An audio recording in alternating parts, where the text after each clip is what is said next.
সকলোলৈকে শুভ সন্ধ্যা জনাই আজি মোৰ ছোৱালী গৰিমাই আৰ্ট কৰা কেইটামান আৰ্ট আপোনালোকৰ আগত দিবলৈ লৈছোঁ।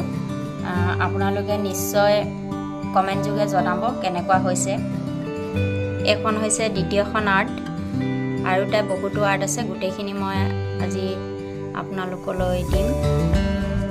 এখন হৈছে দ্বিতীয়খন আৰ্ট।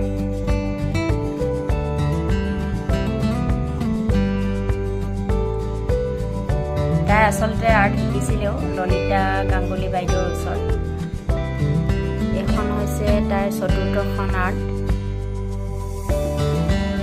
এখন হৈছে তাইৰ পঞ্চমখন আৰ্ট। আপোনালোকে কিন্তু কমেণ্ট যোগে জনাবলৈ নাপাহৰিব যে কেনেকুৱা হৈছে অঁকাবিলাক। চেষ্টা কৰিছে আঁকিবলৈ। এইখন হৈছে তাইৰ 6 নম্বৰখন আৰ্ট।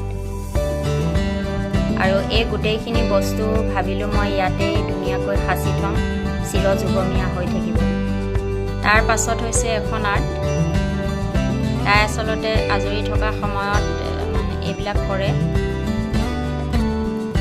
এই চেগতে মই তাই আচলতে যাৰ গুৰু ললিতা বাইদেউকো মই এই জগতে ধন্যবাদ দিবলৈ বিচাৰিছোঁ যে তাই ইমানখিনিলৈকে উন্নত হ'ল। আৰু বিশেষকৈ তাই এতিয়া আৰ্টৰ ক্লাছ বন্ধ কৰি দিয়া হ'ল, কেলৈ হাই ছেকেণ্ডেৰী ফাইনেল দিব এই বুলি ভাবিয়ে তাইক বন্ধ কৰি দিয়া হ'ল। ললিতা বাইদেউকো মই বহুত ধন্যবাদ জনাইছোঁ যে মই ছোৱালীজনীক ইমানখিনি আগবঢ়াই দিয়াৰ কাৰণে। তাৰ পাছত আছে এইখন। তাই আচলতে এইবিলাক অলপ আঁকিবলৈ প্ৰয়াস কৰিছে, সেই প্ৰয়াস কৰাখিনিয়ে মই আপোনালোকৰ আগত দাঙি ধৰিছোঁ। এখন চাওক আপোনালোকে।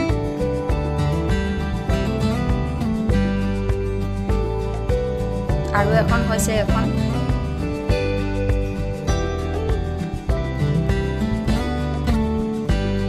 আৰু এখন হৈছে এখন।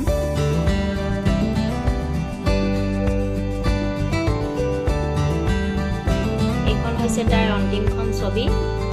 আপোনালোকে সকলোৱে জনাবচোন কেনেকুৱা হৈছে ছবিবোৰ। আচলতে তাইৰ এইটো এটা প্ৰয়াস আজিলৈ